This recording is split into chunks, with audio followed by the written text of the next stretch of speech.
Good evening. You caught me out in the forest wailing. Why would I be doing that in the forest? Well, just look at this picture. Now, I know what you're thinking. That's not a whale. But if a shark could be out here, who knows what else could be, like a...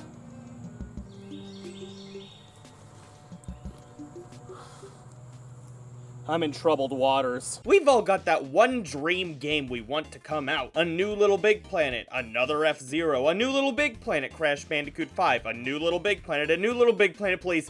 Please, Sony, make a new Little Big Planet game. Lives are at stake here. My life is at stake. Please, Sony. When your dream game gets announced, it can feel amazing. That is, until the high wears off and you realize it's been 15 years and the Darkstalkers revival still hasn't come out. It's someone with scoliosis has better things to do with their time.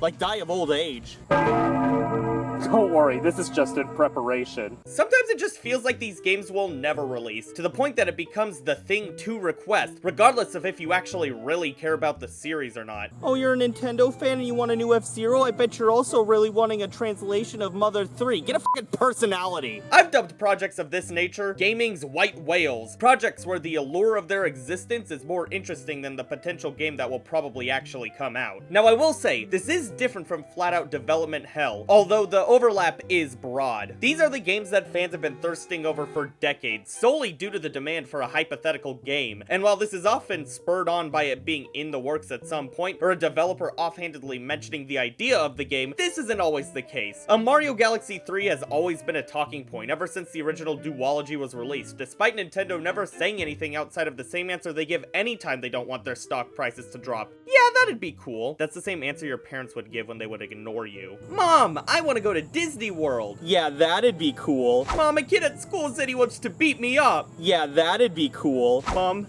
do you love me? No. The most infamous example of this is, of course, Half-Life 3. I know this because this was a played-out topic by the time I was in kindergarten. The Half-Life duology are both some of the most influential games in the industry, with the second game's DLC ending on a pretty big cliffhanger, but after some rocky development on a follow-up episode, the proposed Half-Life Episode 3 was silently cancelled. I think it's worth mentioning that Valve's company culture is perhaps the most relaxed out of any game studio ever, with employees only having to work on whatever they really feel like. Essentially meaning that when an entire team gets hit with fatigue, they can kind of just move on to something better. This isn't to say that there wasn't any drive. The amount of work that was done on the episode is well documented, but rather than putting out a product that would reflect poorly on the whole franchise, the team just put Episode 3 on the back burner while they focused on other projects. But given both the unsatisfying point in the narrative and cultural grip that Half-Life had on gamers, the talks of Half-Life Episode 3 or a flat-out sequel were constant. And the longer it goes without that supposed game coming out, the more impactful the smallest rumor becomes. It became such a known fact that Valve still wanted to make a follow-up that the question has never been if the game will come out, but rather when. And then we did get a follow-up and it still didn't stop the rumors. Half-Life Alyx is almost unanimously considered to be the best VR game, and a very worthy addition to the franchise, but it being stuck on a format only accessible to the most antisocial of virgins means that the average gamer never got to experience it. That, in combination with the game ending on yet another cliffhanger, just made the hunger for 3 even stronger. And some gamers even hold on to a resentment for Alyx solely for not being 3, who like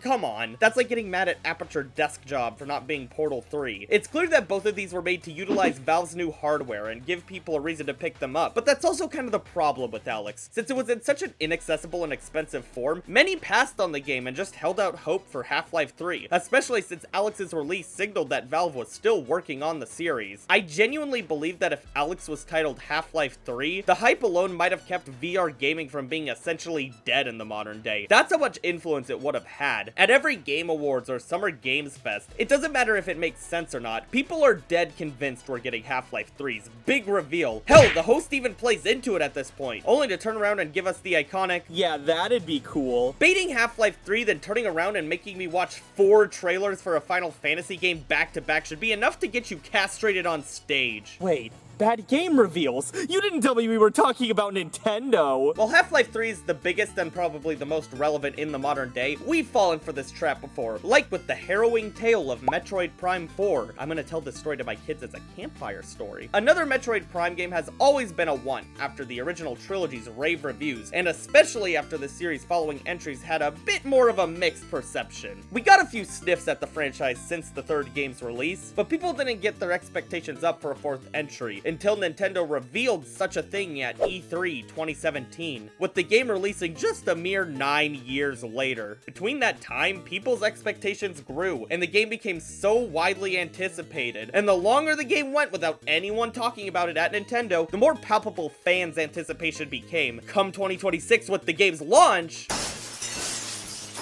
I'll admit, I've never seen a car crash that quiet before. The game sold under 1 million copies in its first couple of months on the shelf, and that's between both versions of the game. Do you know how bad it is for a first-party Nintendo game during a console's launch to sell that low? It's almost as bad as sepsis. I should know!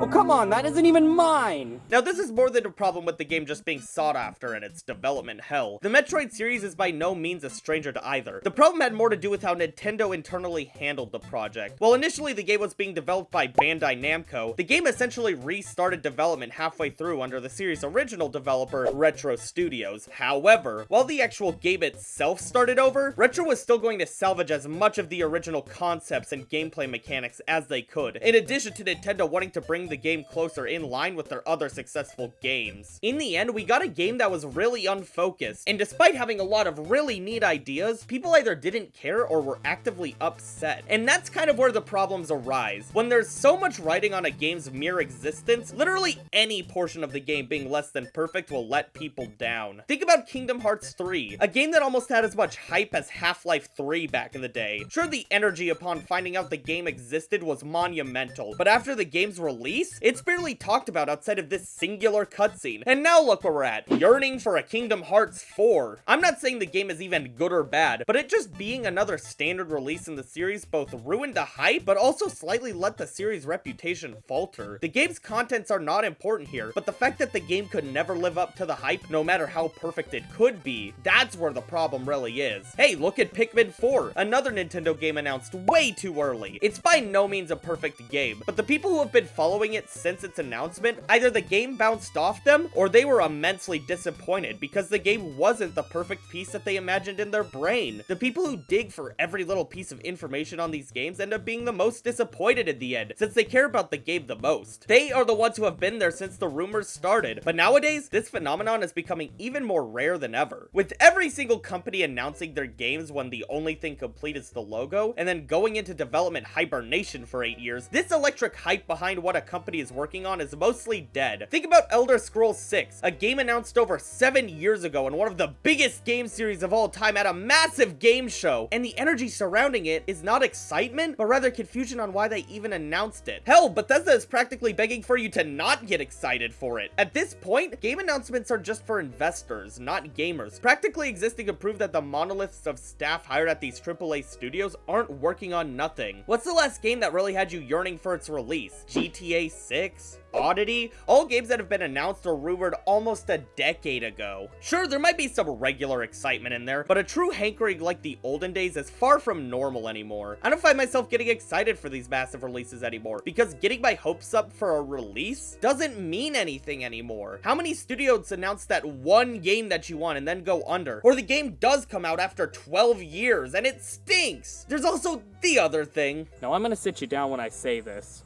Video games aren't the most important thing in life.